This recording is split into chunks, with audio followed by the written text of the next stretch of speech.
Hi, it's Molly from the semi-retired MD team. Today's episode features special guests Amanda Hann and Matt McFarland from our 2025 Fast Fire to Freedom Summit.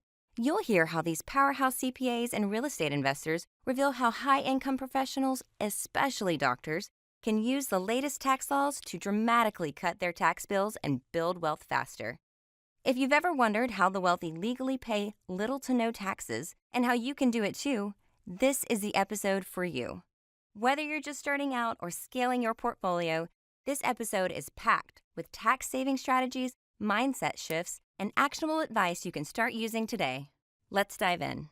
For those of you who don't know, Matt and I, besides being, what we tell people is we are CPAs by day and real estate investors by night. So like many of you, not only do we have our professional careers, but we also run our CPA practice and we build wealth through real estate. So super excited to be here and share the different strategies that are available. And we are married to each other. We built a business together, so it is possible to work with your spouse and enjoy it. So if you guys have any questions about that, there might be some of you out there, feel free to hit us up on that as well. Yeah, so amazing introduction. I won't bore you with additional details, but some of you might have heard us speak before, or you might have read one of our books, or one of our passions really is in educating people that there are things you can do to reduce your taxes while building wealth. Taxes does not just have to be something that happens to us year after year. Yeah, and we're here because we all know in our heads that taxes is the silent wealth killer, right? But just how much of a problem is it? How much of a problem is it for high income earners? Especially for physicians, people in the medical field, and just all other industries where we're high income earners. And according to taxfoundation.org, which is a nonprofit organization that does studies about how much money is being lost to taxes based on different income levels.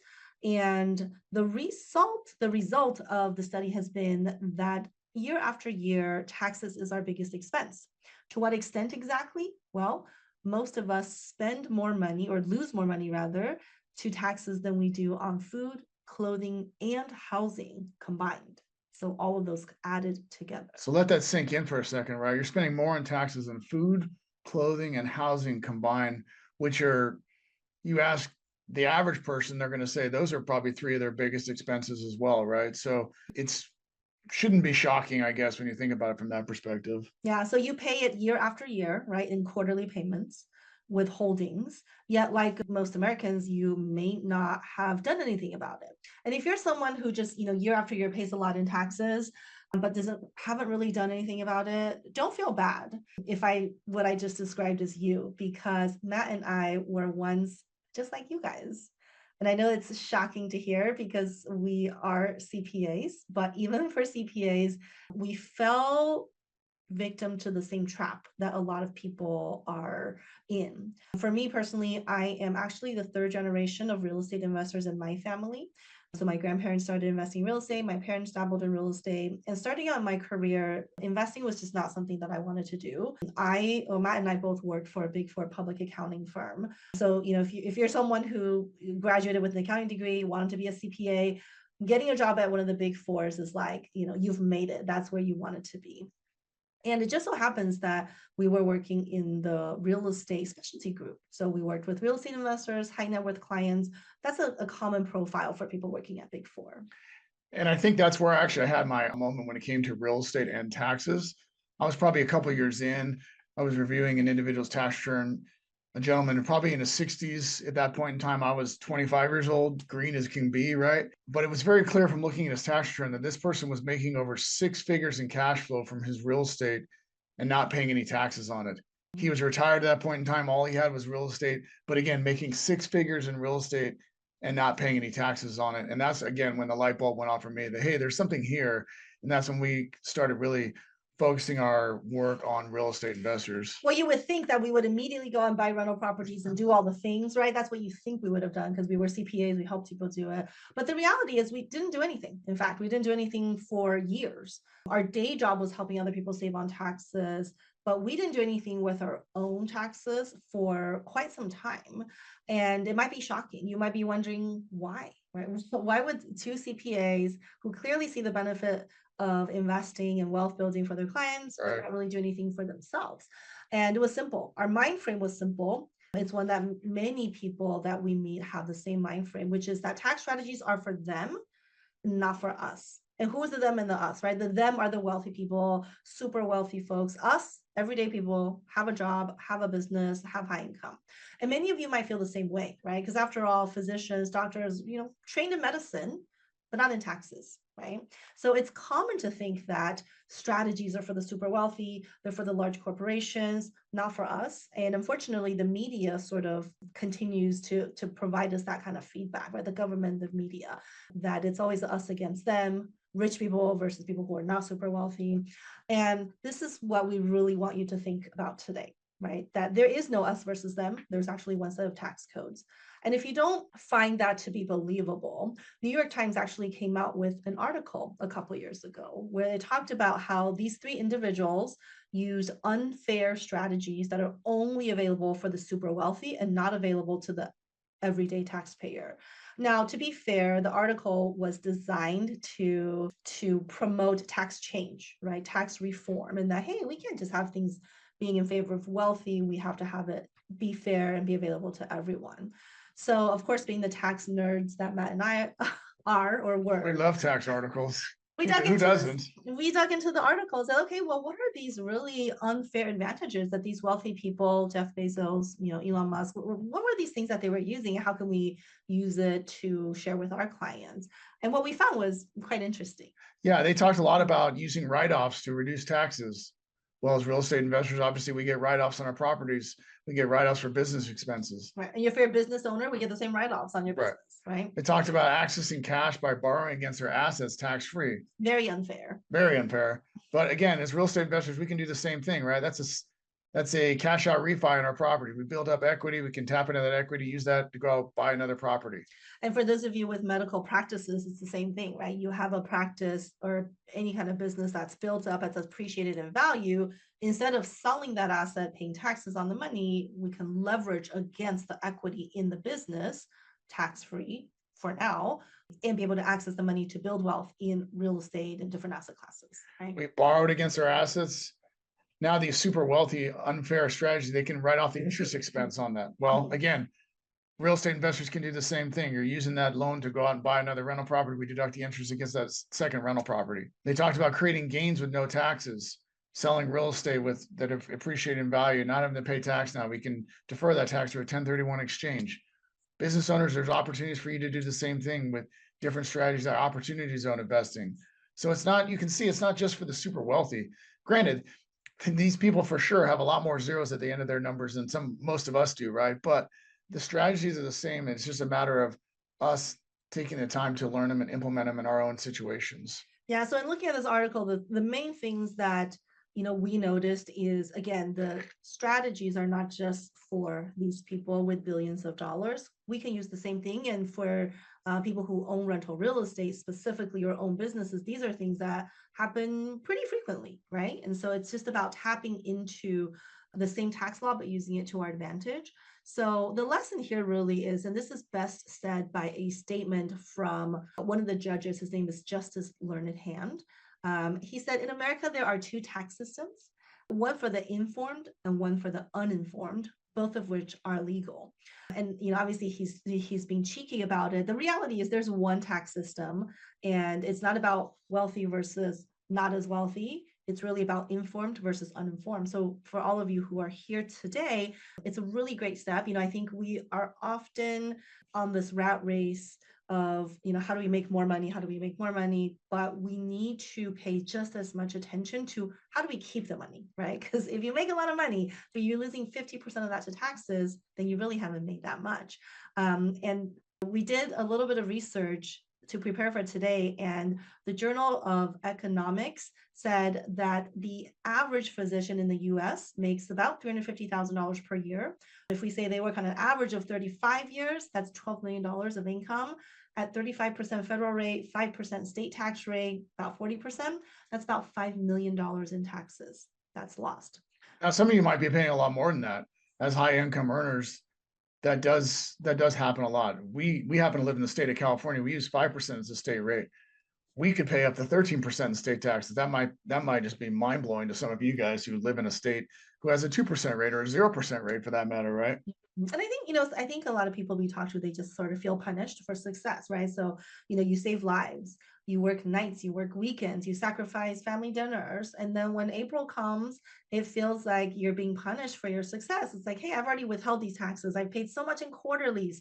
Now I have to pay more, right? Sort of like that endless cycle. And the reality is, unless you change your facts about what you do, how you do it, how you invest your money, how you build wealth, unless you learn how to do those things and play the game, the same tax issue will keep occurring, right? We know that to be fact.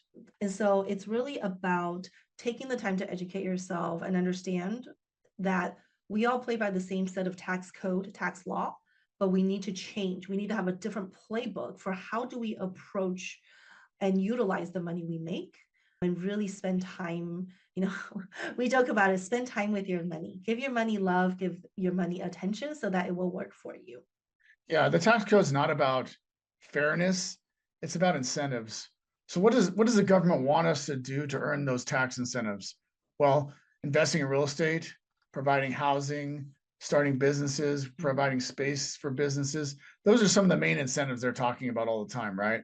So we have to change the way we think about taxes and the relationship we have with taxes, because we don't want to think about it as punishment for success, but how do we leverage the incentives to help us build wealth? And now is really the best time to make that change or make that mind shift change and use our money in better, more strategic ways. Because like I said earlier, one of the biggest tax changes in recent history just happened in early July, right? The One Big Beautiful Bill. A lot of people call it OBBB. A lot of different OBB, terms. how can you explain it? A lot of different terms for it. But well, as funny as the name is, because people have asked us, is that really the name? As funny as the name is, it is one of the more comprehensive tax changes in recent history. Frequently in the past, you would have major tax reform and it would circle a lot around the incentives or the goal of the government at that point in time. So a lot of changes for international taxations, a lot of changes for large C corporations. The One Big Beautiful Bill encompasses a lot of different aspects for lower income people to high income individuals, from individuals to real estate to businesses. And so there are benefits and strategies for all different types of taxpayers. And, of course, like I said, real estate was a big one because not surprisingly, the current administration favors real estate, right? Now, a lot of these changes that are talked about in the One Big Beautiful Bill, they do have income limitations. But don't fret, don't check out yet, because we're going to go over strategy stacking later today, where you can see how if you stack and utilize multiple benefits here, you can actually bring your income down so you can start benefiting from some of these strategies that otherwise you might have been limited on just because you made more than $350,000 or $400,000. So we're going to go over that in example. I think it's going to be really powerful to see kind of how everything comes together. Yes, because I know a lot of people we talk to, obviously there's the new tax break on overtime. I mean, I don't think anyone here is making tips, but overtime for sure, right? Tax break on overtime, different tax breaks for parents, homeowners. Now, even as homeowners, we can write off 4x what we could prior to the tax change. But a lot of people we talk to, where they hear this, they check out. It's like, well, because I make a lot more than that income threshold. But like Matt said, when we look at strategy stacking, you could be someone who's making over $500,000-$600,000 a year. And if you use the right strategies, you can get your income low enough where you can then get some of these tax benefits. Now, I know today we're talking about real estate investments, building wealth through real estate. So one of the biggest tax benefits that came out of the One Big Beautiful Bill is the revival of 100% bonus depreciation. In the most simplistic form, what that means is if you invest in real estate and, just broaden it, even if you invest in equipment and things like that for your medical practice, we're currently able to take a 100% bonus depreciation on certain eligible assets. Again, real estate or things used in your business. And that just means instead of depreciating something over 5 years or 7 years or 27 years, I could potentially write things off much faster. In other words, I am accelerating the write-off at which I'm taking the deduction. Yeah, like I said, we're gonna go over an example of a client that we're currently working on. But remember, these benefits are not automatic. You need to know how to take advantage of them. And more importantly, you need to learn how to avoid common mistakes that we see quite frequently when it comes to real estate investors, business owners. And so we're going to talk about a few of those today as well, because we want you guys to be armed with this information so that you're not making the same mistakes. Yeah, so let's go over some of these common mistakes that we see with respect to why people overpay in taxes, right? I think the first one is missed tax deductions. Again, if you're a business owner, make sure you're not just tracking the business specific expenses. If we're talking about a real estate business, everyone's pretty good about tracking mortgage interest, property taxes. But what a lot of people miss out on are these overhead expenses that are some semi-personal in nature, but also used for your real estate or your business, right? A home. You own a home, we can only write off mortgage, interest, property taxes. But now if I'm a real estate investor or a business owner, if I'm using part of my home for my business, for my investing, I can now turn some of those personal expenses into legitimate write-offs. So now I'm going beyond mortgage and taxes. Now I'm writing off, utilities and security costs and cleaning fees and all those things, right? So that's something that we see missed time and time again, especially with respect to real estate. Car expenses, another big one that's often overlooked. Various reasons people don't know about it. Maybe they aren't good at keeping track of their expenses. Or they think they have to be in an LLC, my car has to be in my LLC to write it off, and none of those are true. So if you're using your vehicle to go travel to visit properties, work on properties, do something for your business, those mileage, those expenses can be tax deductible. And this can add up to thousands of dollars every year based on what we see from our client base. So it's really important to kind of make sure you're aware of that so you're not overlooking that deduction as well. Dues and subscriptions, conferences. A lot of you guys go to different conferences throughout the year. You want to make sure you're writing off the travel costs to go to that conference, the ticket of the event. If you're spending money on meals while you're at the event, that can be a tax deduction as well. Another one, hiring your kids. We call it income shifting. That's what we like to call it. But get your kids involved in your businesses. Have them help you build your business. Have them help you do your real estate. There's a lot of kids that are 10, 12 years old are a lot better at social media marketing than most of us are, right? So take advantage of what their skill set is and what they know nowadays and what they're learning, and that you can help you grow your business. You can pay them, take a tax deduction for it. It can become a win-win for your family. Now, notice what Matt didn't say, or that I didn't say either. We didn't say go out and buy a big car. We didn't say go out and buy. Although she does say that sometimes. We didn't say go out and buy a jet, right? Because tax planning, the first step of it is to take a look at what are the things I'm already spending my money on anyway, and how do I legitimately shift it into a business deduction? That's step one. Now, if you need a vehicle, it's going to be helpful for your real estate, for your business, then absolutely, right? Then it's about, okay, how do we acquire it the right way so that I'm maximizing my tax deduction? But it's typically not about how do I spend more money just so that I could take a write-off for it, because that generally doesn't make sense. Now, if by spending money, we actually are talking about investing money, then that's where this could work out really well, right? So don't spend money on something you don't need, but invest the money. Invest the money in a rental property so I can get cash flow. I can get appreciation. A lot of the stuff that Kenji and Leiti talk about and they teach all the time, right? How do I then not only get cash flow and appreciation, but also take a tax deduction at the same time? I think one of the biggest mistakes we see is people not understanding all the things that they can write off. And so for a lot of our clients, the first step is just in understanding what are the things I can write off.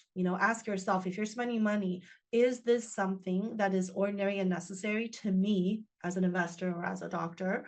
And if the answer is yes, make sure you keep a copy of the receipt. If the answer is I don't know, I'm unsure, that's what your CPA is there for, right? Your CPA is there so they can guide you. You can ask them before you spend the money, hey, is this something that could be tax deductible? Right? I make a phone sign because I might call your CPA. You can also email them. So ask them, is this tax deductible? If not, the question is, how can I deduct it? Are there different things I could think about or do to actually make it into a tax deduction? Right. So these are the things we want to know, especially for high income earners. If you're paying taxes at 37%, maybe 40, 50%, including state taxes, every $100 of write-off, you're saving $30, $40, $50 in actual cash in the form of tax savings. If you guys want, we have a 100 plus tax deductions checklist. I don't have a link to it or anything. So if you guys want to get access to that, I think the best way might be if you want to find me on Instagram. Secret handshake. As you can find me on Instagram as Amanda Hann CPA, send me a DM. Just put 100 deductions or 100 checklists or something, and then I'll be sure to reply to that in the next couple days probably. I think I'll get into it today. So send me a DM. I'll try to get back to you. Getting you the list of 100 deductions, and we put together a list of 100 deductions. Those are kind of like the commonly missed ones for real estate. But depending on, what you have, right, what business you're in, what wealth building vehicles you use, there are frequently common deductions. So that's also a question you can ask your CPA as well. Can you share with me a list of common deductions for physicians as an example? Right.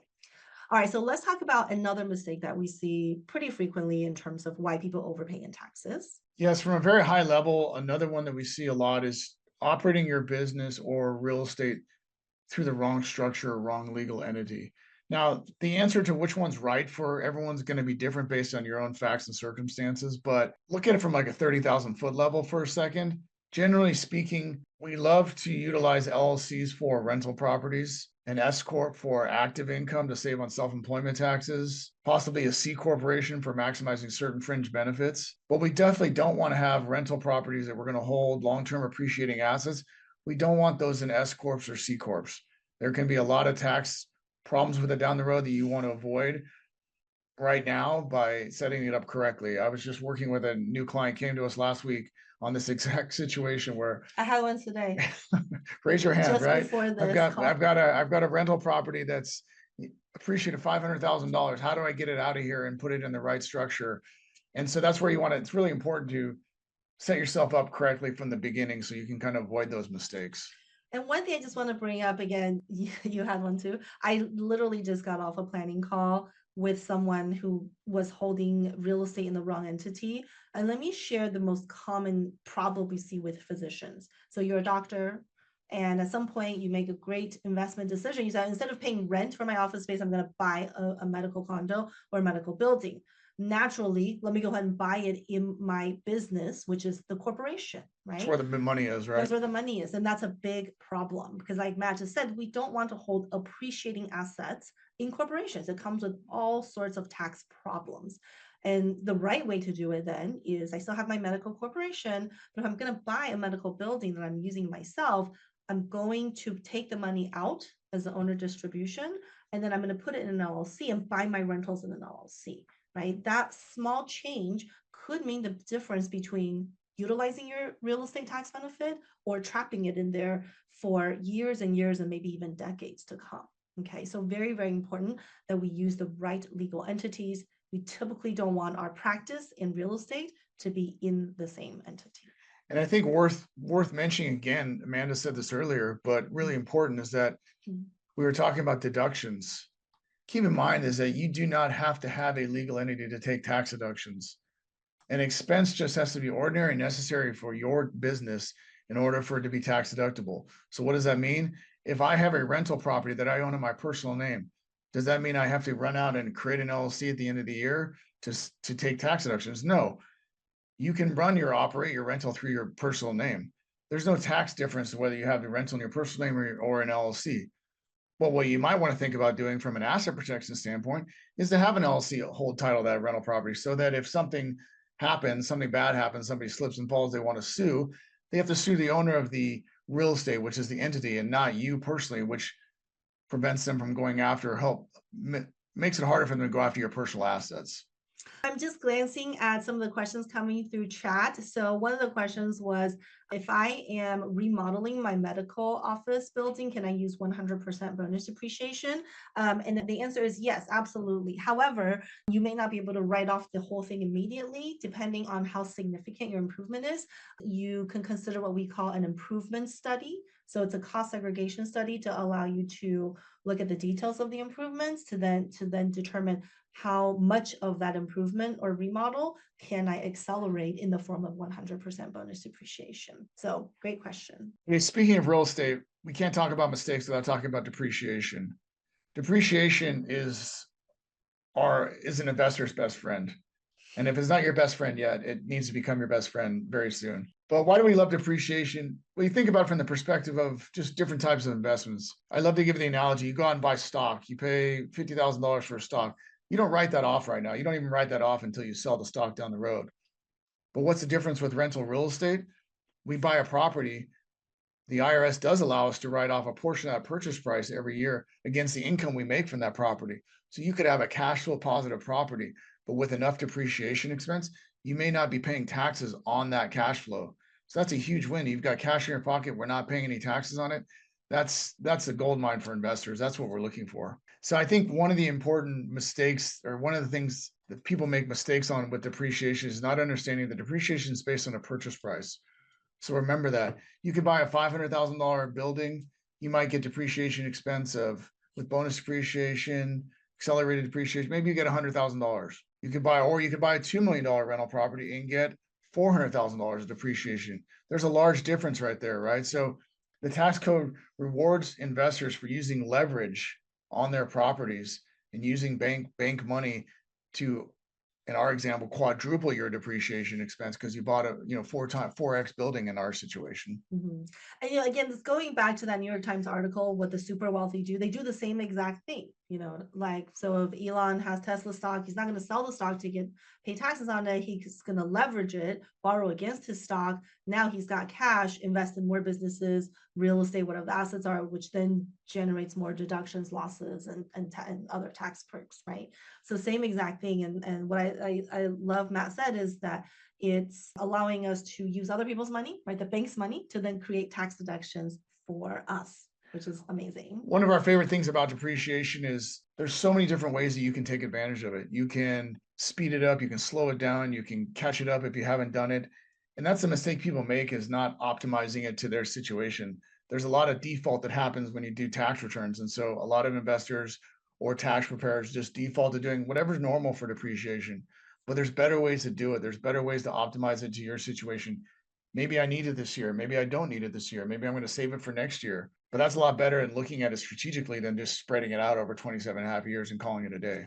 Yes, I'm just glancing at the chat. There's a lot of questions about real estate professional, what the hours are, what the short-term rental tax loophole is. We do a lot of education around each of those things. And I mean, each of those topics are probably, deserving of an hour of detailed deep dive on its own. And I know Kenji and Leite teach a lot about that topic as well. But if, real estate professional, short-term rental loophole, what the rules are, if all that is pretty new to you, you can follow me on Instagram as Amanda Hann CPA. I post content about that daily and share examples from stories, examples from clients on how that works. And, or even my YouTube channel, a lot of great information on that. But just a high level, a lot of people have a question about, if I'm not a real estate professional because I'm working full time, or my spouse and I are both working full time and we just can't get that designation, or I'm not using the short-term rental loophole, can I still do accelerated depreciation, right? That's a question we get all the time. And the answer is yes, anybody can do accelerated depreciation. The real question is, should I do it? And the answer to that will depend for each and every one of you. Generally speaking, if you're not a real estate professional, or if you're not using the short-term rental loophole, and again, we'll kind of touch on that in a little bit when we go through the client example, but if you're not one of those things, able to use one of those loopholes, we typically don't do accelerated depreciation. We preserve that strategy into a future year when you can actually utilize it against medical or other types of income. Okay, but there are also anomalies. We have a lot of clients who are physicians that, even though they're not real estate professional, not using the short-term loophole, we still suggest accelerated depreciation because they have a lot of other passive income that they can offset. So the short answer to these questions are, yes, anyone can do it. The question is whether you should do it. And the answer is going to be, specific to every individual's needs and what kind of income they have to offset. Okay, so let's go to a pop quiz real quick. So, Matt and I wrote a book. I don't have a copy of it handy, but it's called Tax Strategies for the Savvy Real Estate Investor. You can get it on Amazon or Barnes and Nobles. If you guys know the answer to this, put that in the chat box, or I think Shiloh, you guys can help us, determine who the winner is going to be, and make sure to give Semi-Retired MD your mailing address, and then we'll send you guys a signed copy of our book. All right. So we went over. Leite is ready, but you guys can't play, guys. We went over a lot of examples of common mistakes we see. So this quiz is going to test you guys to see what your guessing skills are. So the question is, well, so when we do tax planning with people, one of the first things that we do is to review previous year's tax returns, right? Because that tells us a lot about, what's been going on, what they own, what kind of money they've made, what kind of strategies they use, or what they've missed out on. So in the spirit of, sharing that, the first step in tax planning for us, at least, is we review tax returns. Here's the question, okay? And the question is, what percentage of tax returns that we review are not optimized for tax savings?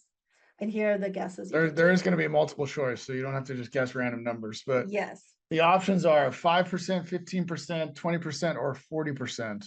And guys, this is not a research or study. This is a high-tech study in our office. This is just in our office, and we look at, okay, based on the number of returns we review for new clients, what percentage throw something in the air and see what sticks. Yeah, is not optimized.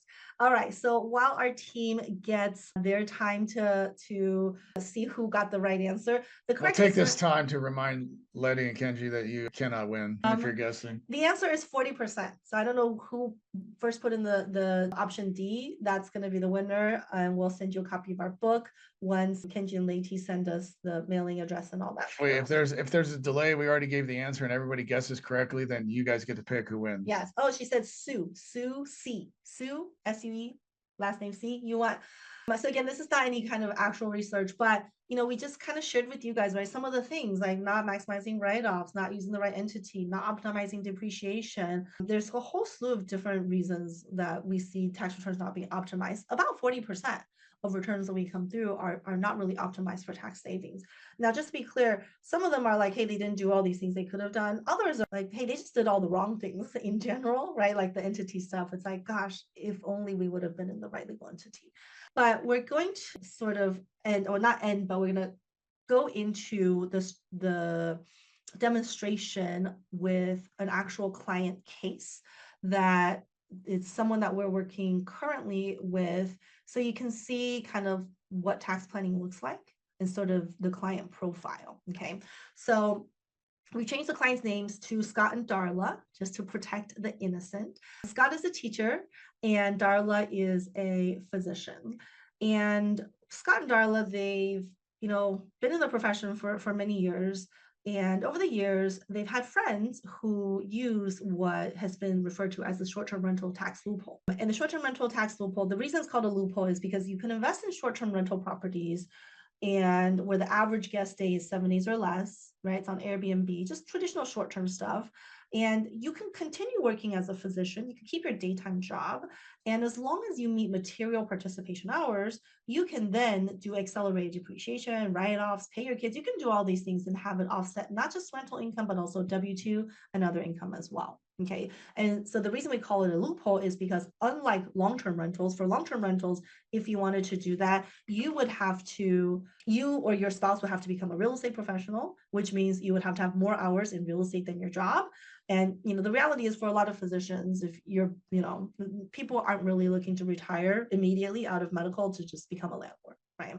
So the short-term rental loophole is a way to kind of for people to get their feet wet and start down that path and just kind of see if that's something they're interested in doing.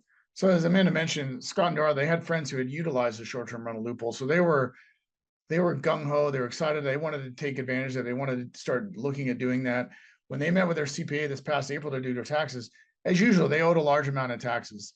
On a combined income over $600,000, they lost almost $200,000 of taxes. Mm-hmm. So again, it kind of reminded them, we need to do something differently. We want to start looking at real estate. They started shopping earlier this year. They're super excited because for the first time, they're going to invest in real estate. They're going to save on tax. They're going to utilize the short-term rental loophole. Yeah. What's really interesting is, they had their taxes done for, earlier this year for 2024. They owed a lot, which was not shocking because they didn't own anything in 2024, right? So that was fine. Like Matt said, it kind of reminded them like, gosh, I really need to do something different about it. But what really tipped them off was the CPA was then doing quarterly estimated calculations for 2025. And the quarterlies were still very, very high. And so they were kind of confused. Scott and Darla were like, hey, well, we talked about we're going to buy real estate. I'm expecting to pay a lot less taxes. So why am I still paying the same amount that I was last year, even though I'm trying to save taxes through real estate? And so these were some of the kind of high level conversations on the CPA telling them why they would still pay high taxes in 2025, even though they're going to be buying real estate. Okay. And you can virtually raise your hand if you've heard these yourself before. Maybe your CPA or tax preparer has told you this exact thing, right? Yes. So the first one was their CPA said, you know what, your income is too high to get any tax benefits. So, with making $600,000, your income is phasing you out from any sort of real estate tax benefits. And this is incorrect, because when a CPA says this, that means they don't understand what the short-term rental loophole is, because that income phase out is only for people who invest in long-term rental properties. Okay, so this is why that was incorrect for them. Their tax person was talking to them about, well, you're not going to benefit because you can't be a real estate professional. You're both working full time. Again, this would be another kind of alarm bell going off. If you're talking about buying short-term rental real estate, utilizing a short-term rental loophole, and your tax person is talking about real estate professional status, it's clear they don't understand the difference between the two or how to utilize either scenario, either strategy in your situation. Right, because again, if you're using the short-term rental loophole, you don't need to be a real estate professional, and it doesn't matter how high your income is. We're not concerned with that $150,000 threshold that a lot of you probably have been told. Scott Darla asked about, well, we're going to maximize our write-offs. We're going to write off our car. Obviously, we're going to use our car, driving to and from. We're going to have a home office set up. The CPA said, all those things are not really going to be able to help you. And in fact, it's going to result in probably IRS audits. IRS loves to audit. If you are someone who's been told by your CPA, don't claim a home office because of audits, that's definitely a red flag, because that has not been the case for many, many years, for decades. And in fact, over the years, IRS has made it much easier to claim home office deductions, where you can even now just take a standard, per square foot, kind of like car expenses, where we can take a standard mileage. Okay. So that's very outdated information if someone's telling you it's an audit risk. Some of their friends had hired their kids, did the income shifting strategy we talked about. So they brought this up with their tax person. He said, no, you can't do that. Your kids are too young.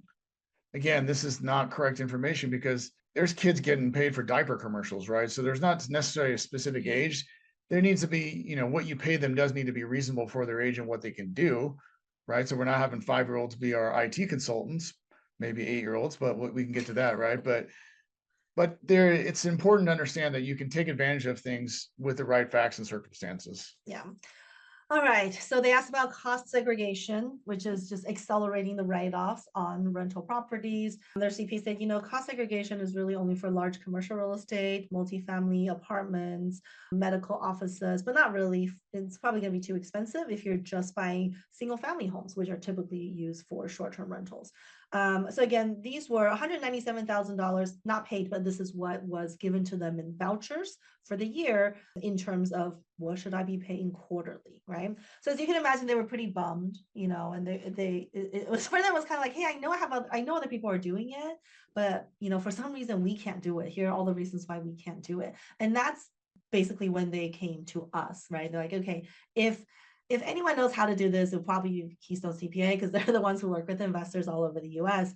So what I'm going to share is, what we call tax strategy stacking. So looking at different strategies and stacking it one on top of each other.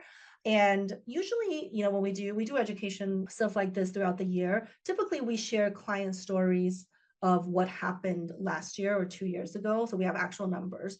But this example is a client what we're currently working on. So these numbers are not what's filed on the return, but what we are projecting for 2025. And I really wanted to do it this way because 100% bonus depreciation came back. So I want you guys to be able to see what is an actual number we're seeing in somebody doing this, earlier this year today. Okay.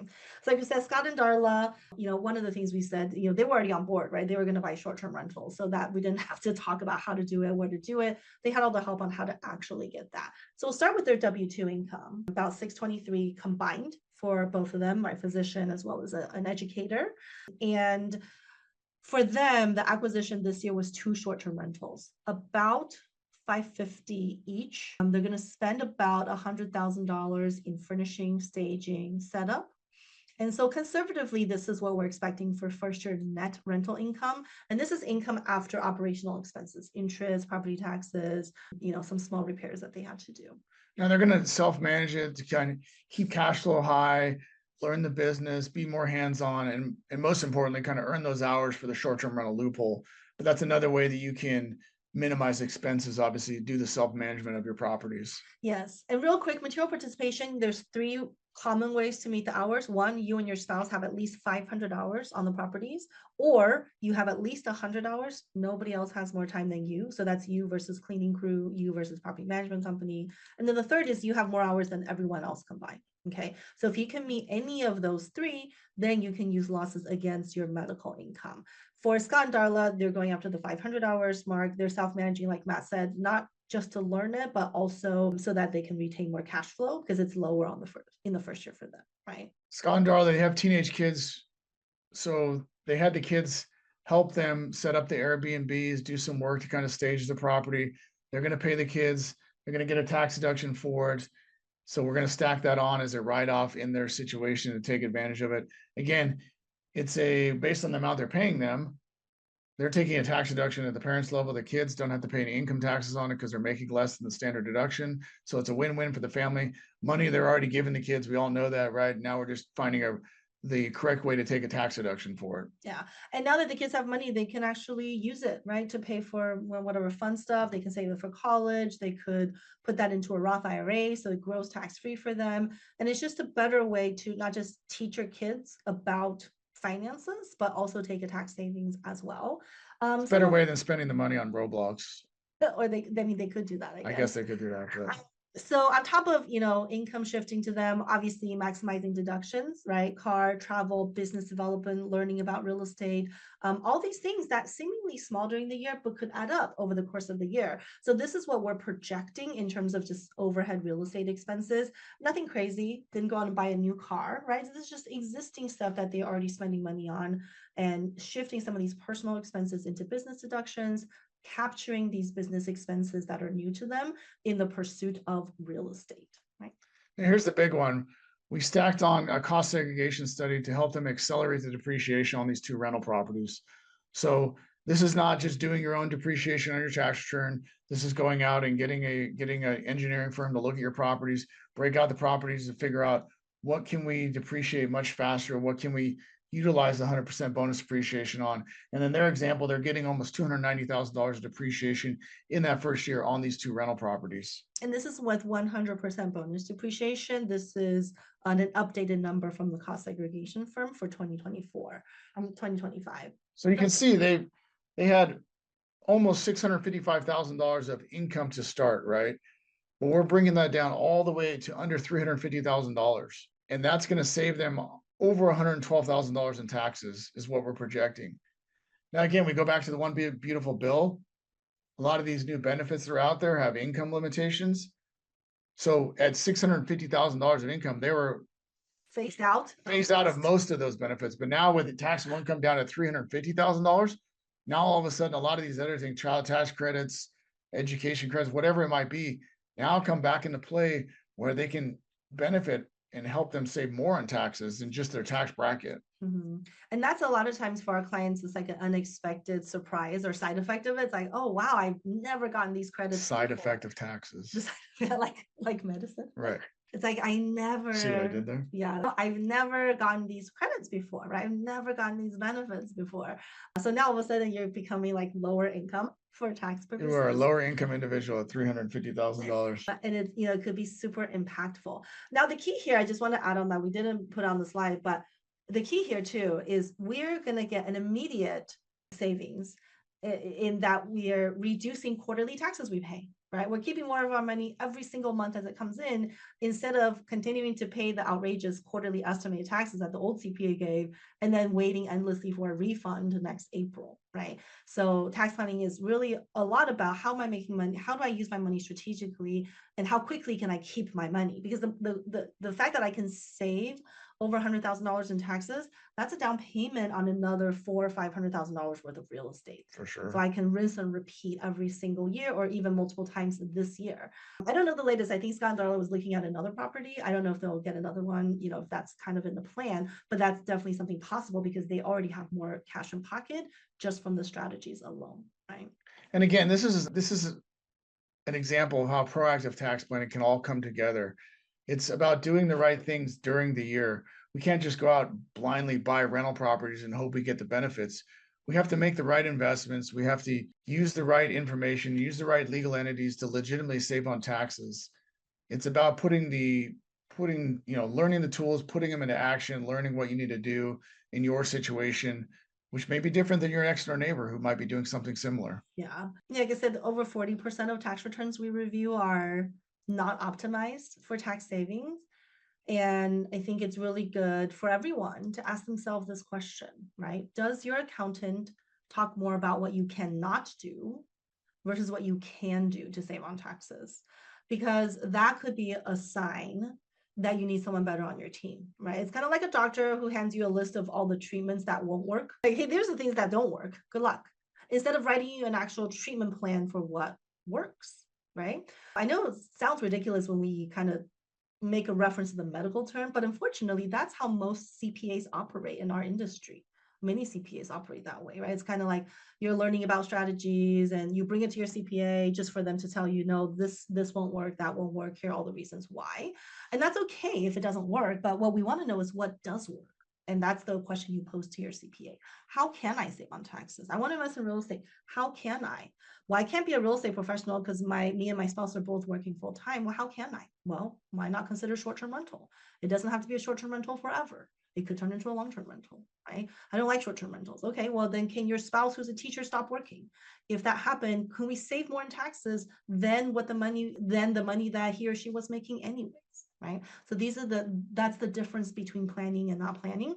Now, while we can't tell you whether you're overpaying in taxes, because it's just not possible to do in a form like this, we did create a tax risk assessment. And it's basically a set of questions that you answer yourself in the assessment. The questions are surrounding your personal finances, your business finances, if you own a business, your investment, and your retirement. And once you answer those questions, then you'll get a score at the end of it. And if you score well, that's great. It means you have paid attention to, or at least discussed, a lot of the major areas that helps you to save on taxes. Most people who take the test score pretty low. And if you scored low, that's also okay, right? Again, we talked earlier, it's just about changing our facts and doing the right thing. So if you scored low, you can actually print out the test results and bring it with you when you meet with your CPA the next time. And you can use that as a starting roadmap and say, hey, here are the questions I answered no to. I don't know how to use my 401k money correctly. I don't know how to tap into my equity to buy my next property tax free. Let's talk through those things, right? And so that's a really great way for you to be able to tell, am I doing the right things during the year? Because remember, the more attention you pay to your money, the better it performs for you. So I know we're all busy, right? You're working, you have a business, you got family, there's all this stuff. But take time with your money because you spend hours, years to be in that profession. You want to give it a decent amount of time to make sure you're protecting everything, because this statement, I want you to leave with that understanding, is that nobody cares more about your money than you. So you need to be the one to be somewhat educated. You don't need to become a CPA. You don't need to know how to do depreciation, but you do want to be somewhat educated on what are the different ways you can save taxes, what are the different ways you can build wealth. And being here with Kenji and Lei and just all the speakers today is a really great first step.